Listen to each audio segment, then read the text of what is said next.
早速ですねゲストを、生プレミアムトークという形でお呼びしたいと思います。脚本家の伊藤和則さんです。どうぞ。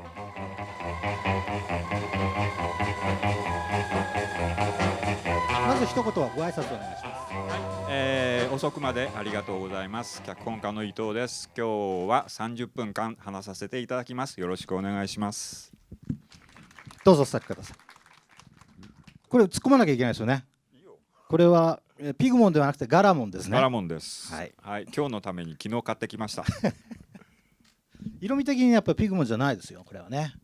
はい、はい、そもそも今年の東京国際映画祭で、アニメーションの部門なのに、VFX の日本における VFX 映画ドラマの原点として、ウルトラ Q が取り上げられているということで、つまりこのウルトラ Q の映画史的特撮史的怪獣映画史的なポジションといいますか、その辺をまずお伺いしたいと思うんですが、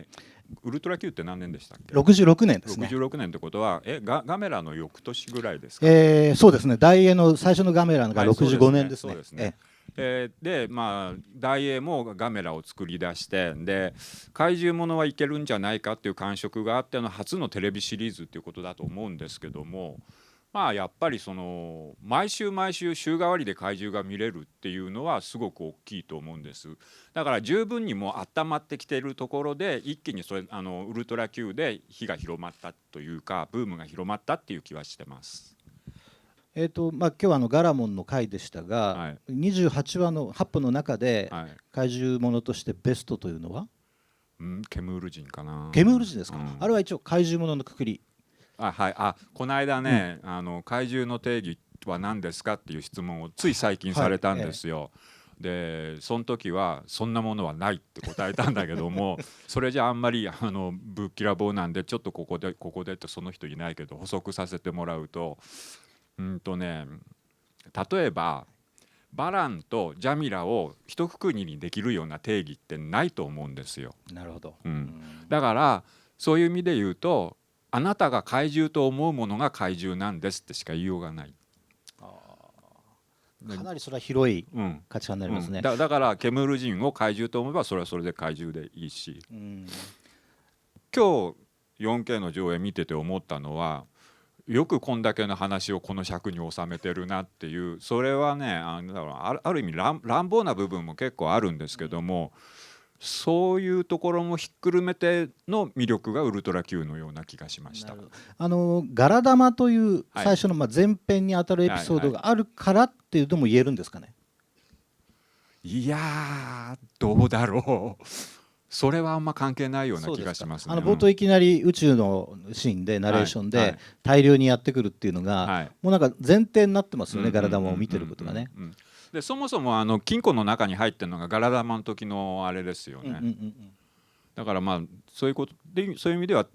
つながりを意識して作ってるのではあろうと思いますけども、実はプレミアムトークの中にもこれ使ってない部分ですが、伊藤さんは成田さんと交流がかなりおありになったんですよね。で実は僕の今日ツイッターにもですね、その頃の話を聞きたい的なことがちょっとあったんですが、この中では1990年のウルトラ Q 星の伝説という、実相寺さんがお取りになったものの、その、企画の前段階のお話はねお話しいただいてますけれども、実はそこにはまだまだいろんな、広がりがあるお話があって。つぶらやとはまた別のサイドで、成田さんのデザインで何かできないか、そこに実は伊藤さんが深く関わっていた、ちょっとその辺お話しいただけますか？成田さんとの出会いはバンダイの人に成田さんの工房に連れてってもらったのがきっかけで、アトリエ A 副長、そうです、A 副長です。それでその時にちょっと話をしたんですけども、当時はもうクリエイター脚本家になってて、で成田さんってもう自分にとっては雲の上の人、円谷英二並みに雲の上の人なわけですよ。だから何話してたのかも全然覚えてないんですけども、その後成田さんのデザインで新しい特撮ものをやらないかっていう話があった時に、どういうわけか成田さんが僕を指名してくれたんです。脚本はあいつに書かせろって、まるで73年の日本沈没の潜水艇のパイロットにパイロットはあの男だみたいな、和田純子ですか。そうそうそう、はい、あんな感じで、そっから何度か成田さんのお家まで行って打ち合わせをしたり。ただそこの段階でまだパワードお書きになってないですよね。まだなってません。特撮実写系はやってないで、はい、アニメが中心のお仕事だった。はい、そうです。でもだから多分特撮が好きでこの世界に入ったみたいなことを言ったんでしょうね、きっと成田さんに。でそれを拾ってくださったんだと思うんですけども、で成田さんのデザインによる新作の話が父として進まないところでパワードの話が出てくるんですよ。なるほど。で僕は13本なんですけど、もう一人で書き切る時間がなかった、はい、締め切りまでに、はい、でもう一人脚本家を立ててもらって、自分では何本か7本ぐらい書いたのか、6,7 本書いてると思うんですけども、それが今時系列的には、92、3年の話ですね。そうですね。そうですね。はいはいはい。だから平成元年に行く前の話ですよね。はい。でアメリカとの契約になるんですよ。はい、だから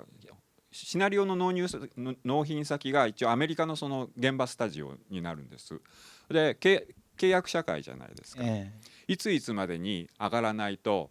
翌日から違約金が生じます。締め切り落とすわけにいかないぞと。はい、で2日遅れると違約金はこれだけになりますってどんどん大きくなっていくわけ、はいはい、だからもう死ぬ気で書いて書き終わったその日に知恵熱出したっていう。どうでしょうか、伊藤さんに質問などございましたら。真ん中の人手を挙げてる方。聞きたいのは2つあって、はい、さっきガラモンのエピソードの他に、リメイクする予定だった3つのエピソードをもし覚えてたら聞きたいのと、どうしてあれはダメになっちゃったのかなっていう、そのダメになった直接的な原因を話せる範囲で。あれはちなみに円谷プロではなく映像ですか？映像だったかもしれない。あんまりよく覚えてないんだけど、神野博明さんが、そうですそうです、はい、その前だったか後だったかに桜の園っていう脚本で話題になってた脚本ですね。キネジュンで賞を取ったやつですね。3本は神野くんが書いたマンモスフラワーと僕が書いたガラモンと、あともう一本島田みちるさんっていうアニメの脚本家の方がいるんですが、その方が書いたそれは怪獣が出てこないファンタジーっぽいやつだったと思います。で島田さんって女性ですか？そうです。島田みちるさん、はい、クリーマミとか、そうですそうです、あと東映のアニメよく書いてた人で、マンモスフラワーがアバンタイトル的な感じで、風で飛んだ花粉が、雨の水で、マンホールって排水口に渦を巻きながら吸い込まれていく。でその渦がウルトラ Q になるっていうオープニングだった。なるほど。でポシャった理由については、そのシナリオの統率をしてたのが神野くんっていう人なんで、僕はただ発注されたガラモン書いてただけだから、詳しいことは全然知りません。ある日突然神野くんか、金子さんにあれポシャっちゃいましたっていう連絡があって、それっきりだったように思います。噂レベルで僕が知ってる話を言いますと、当時なんかセガがスポンサーだったとかっていうね話があって、ところがフィギュアのウルトラ怪獣の権利は当時バンダイが一手に持っていたので、セガとしてメリットがないぞという噂もありました。わからないです。取材はしてないです。その噂は結構真相に近いかもしれない。はい、ではじゃあフォトセッションということで、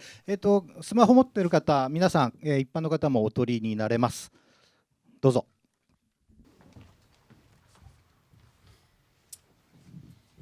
はい、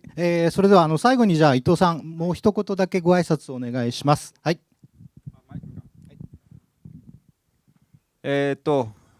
なんだかあんまり面白い話もできなかったような気もするんですが、また話術の腕上げてどっかでお会いできればと思います。今日はありがとうございました。ありがとうございます。